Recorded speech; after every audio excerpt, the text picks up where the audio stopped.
हमारे सागर रावत जी है, आज यहाँ पहुंचे हैं गढ़वाल समाज समिति कार्यक्रम होली में कार्यक्रम। भाई साहब कैसा रहा? बहुत बढ़िया रहा और ये तो बड़ा खुशी का पल होता है।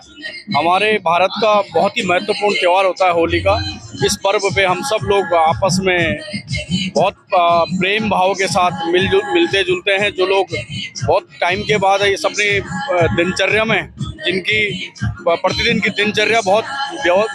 व्यस्त होती है, उस आज के दिन जो है समय निकाल कर आपस में मिलते जुलते हैं, भाईचारा निभाते हैं। और ये ऐसे ही खुशियों का त्यौहार है, रंगों का त्यौहार है, जो हमारा अच्छा संदेश देते हैं, लोगों के साथ प्रेम भाव का संदेश देते हैं, सद्भावना का संदेश देते हैं। और ये आज सिर्फ एक लोगों के आपस में प्रेम भाव का संदेश नहीं, इसमें जनमानस के लिए सेवा भाव, जो सामाजिक स्तर पे कार्यक्रम करते हैं, ऐसे सामाजिक व्यक्तियों का समाज के प्रति अपनी संवेदना और जमीनी स्तर पे कार्य करने के भाव को ये रंगों का त्यौहार संदेश देता है कि आप जनता के बीच में जाते हैं तो आपका मन भाव ऐसा होना चाहिए कि आप जनता का जन कल्याणकारी कार्यों के लिए करने के लिए अपने स्वेच्छा से जनता के बीच में उतरे। वैसे मैंने लगातार देखा है कि जो कार्यक्रम आप लोग कराते हैं, लगातार में इंद्रपुर में कार्यक्रम कराते हैं आप लोग,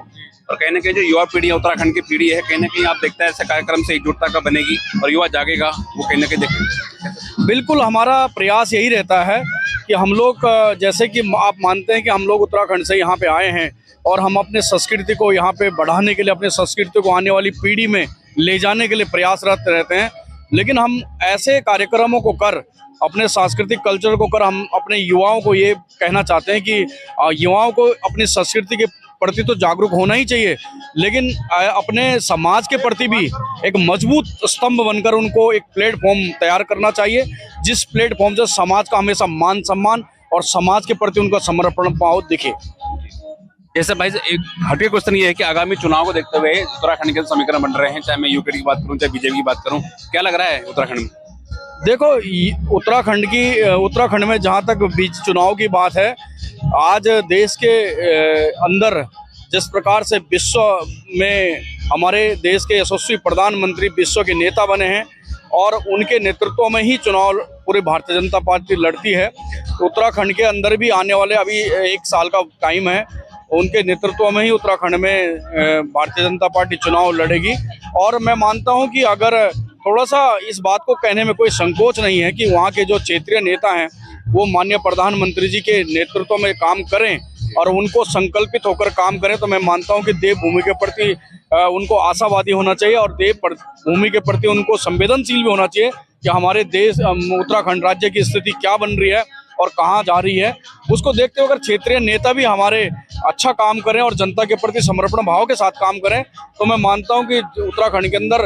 एक राजनीतिक पार्टियां ऐसा काम कर सकते हैं जिससे पलायन भी रुक सकता है और देवभूमि के अंदर हम जो है अच्छे विकास को एक पैमाना बनाकर अपने युवाओं को रोजगार दे सकते हैं, अपने परिवारों को वहाँ पे हम रोक सकते हैं और देवभूमि को उसी तरह जो 2 दशक पहले एक हमारा देवभूमि बहुत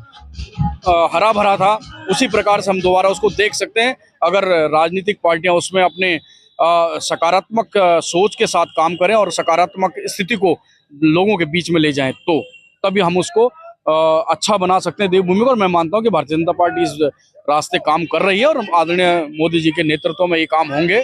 जैसे कि आप जानते हैं कि उत्तर प्रदेश के अंदर भी देवभूमि का ही बेटा काम कर रहा है, जो आज पूरे सेवा भाव, जनता की पीड़ा को समझते हुए उनकी दूरदृष्टि को आपने देखा होगा कि जब भी कोई क्षेत्र में या पूरे प्रदेश के अंदर कोई ऐसी विपदा या कोई समस्याएं उत्पन्न होने जा रही हो तो वो पहले उसको भांप लेते हैं और उसके अकॉर्डिंग वो काम करते हैं। और मैं मानता हूं कि आज हमें और उत्तराखंड के देवभूमि के नेताओं को, देवभूमि में राजनीति करने वाले लोगों को, हमारे यशस्वी और तपस्वी जो उत्तर प्रदेश के गार्जियन हैं, मुख्यमंत्री हैं, उनसे सीख लेनी चाहिए। उनके नेतृत्व में उनको ऐसा संकल्प लेना चाहिए कि उनके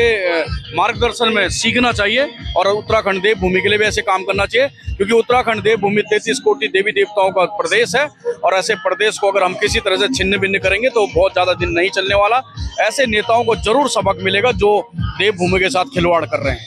बहुत धन्यवाद सागर रावत जी, आप जुड़ने के पास। धन्यवाद।